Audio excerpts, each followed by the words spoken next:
Hello everyone and welcome to my Google Hangout. My name is Anna Seitzer and today I'm going to be taking you through a lesson on how to use video in the classroom. So, the roadmap to using videos in the classroom. We're going to start today's lesson with a warm-up. I just want you to jot down your initial thoughts on these questions. Why would teachers use videos in their classrooms? What are potential benefits of using videos for students? How about potential barriers or challenges? Have you personally incorporated a video in your instruction before? If so, what was the lesson? And overall, do you view technology integration in education as positive or negative?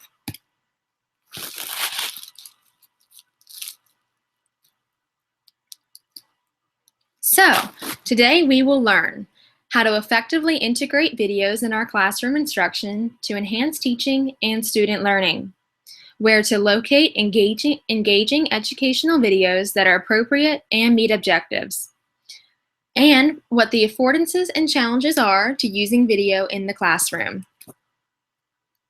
So, how can we use video in instruction? Well, there are many ways, and here just to name a few. You can use video to introduce or summarize a lesson, serve as an icebreaker, use it for simulations or demonstrations, energize group discussions in your class, promote creativity in student projects, use it for brain breaks, visual aids, how-to videos to assist students, online accessible mini lectures, class videos to share with parents, or for test review.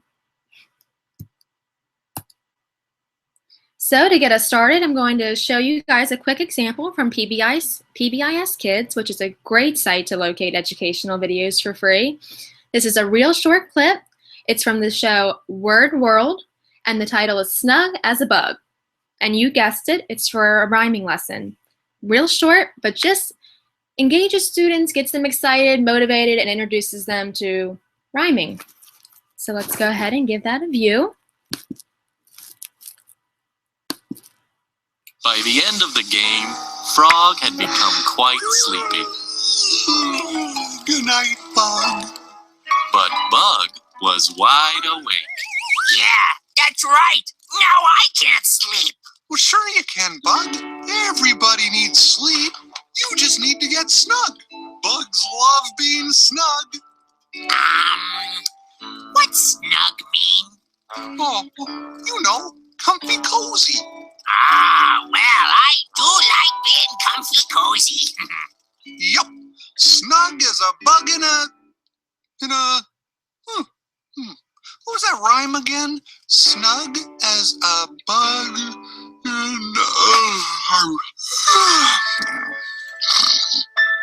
In a what, Frog? Wake up! Snug as a bug in a what? Where will I be snug? What? I need to go to sleep. All right. I'm not sure, Bug. Snug as a bug in a... Well, it's got the same ugh sound, I know that much. Snug, bug, ugh. So, it's something that rhymes with ugh. That's what I need. Okay, Frog, so what's the ugh word? I can't think of it. Maybe a mug of hot chocolate will help me remember. Yeah, maybe a... What did you say?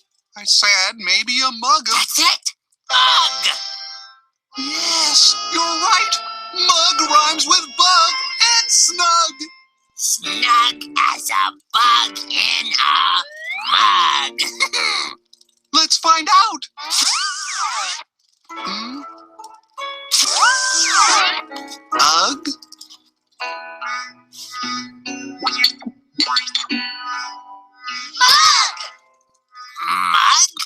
Well, I don't feel very snug in this mug. It's cold and hard. Nope, that's not it.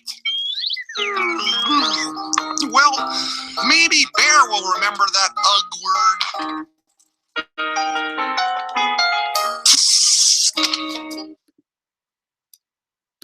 So I hope you all enjoyed that example. That is just one of the many videos you can find from PBIS Kids. It is a great website to locate educational videos, and I highly encourage you to check that out after we complete our lesson today. So that brings me to the affordances of incorporating videos and instruction. Why would we use videos? What are their benefits? So, using video in the classroom keeps up to pace with today's evolving digital and media society. Online videos are easily accessible and can be adapted to fit many different lesson plans. Provides a new tool to meet learning goals. Addresses the needs of diverse learners. Found to be very effective for teaching students with learning disabilities. Increases student motivation and enhances comprehension. And can also be used as an aid for language learning and linguistic proficiency, which we just witnessed in the example from PBIS Kids for rhyming.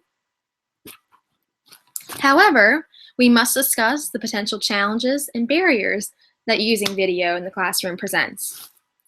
Instruction using video can be a success or a failure depending on the way in which the teacher introduces the video. And not only introduces it, but the activities the teacher has for students to complete in conjunction with the video. Teachers need to ensure that students are engaged in active learning. They can't just be passive viewers of media, or otherwise known as in TV mode. Students have to be actively engaged. The teacher also needs to consider time. We all know as teachers that we have a lot of pressure on us to meet certain curriculum requirements, and we need to ensure that we have enough time to use the video we have selected. The teacher must be confident in using the technology needed. If the teacher isn't comfortable, if you yourself personally are not comfortable with the software or manipulating the computer, the TV, whatever you need, that needs to change, because we can't move forward in this changing society if we don't immerse ourselves in the new technology and become more familiar and confident in those abilities.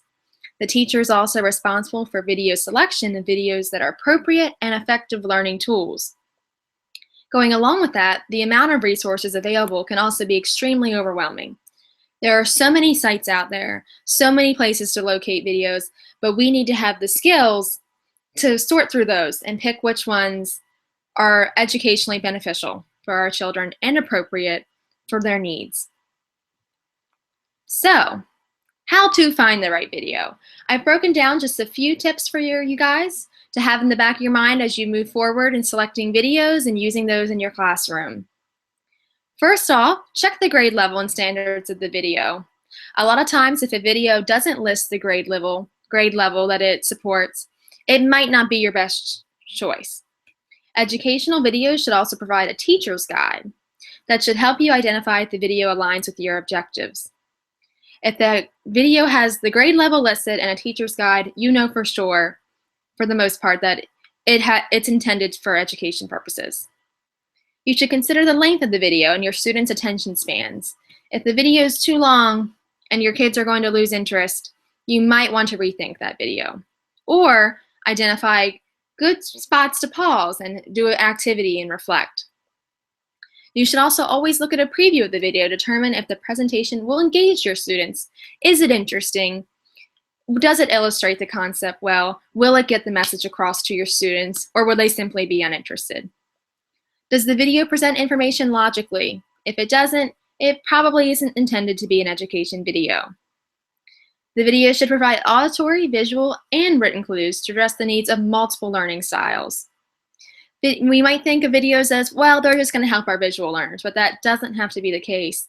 They can address the needs of multiple learners, but we have to ensure that those videos are capable of doing so.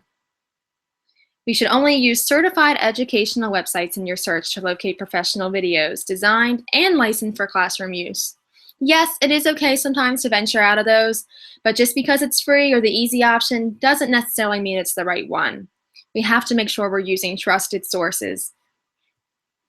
So, again, to help you guys out, I provide you with a little list of resources to find educational videos. First off is PBIS Kids, which was used in the example. One of the most popular and well-known is TeacherTube.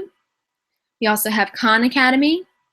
And the Learning Station is a special one. They have their own website, but they also have their own specific channel on YouTube.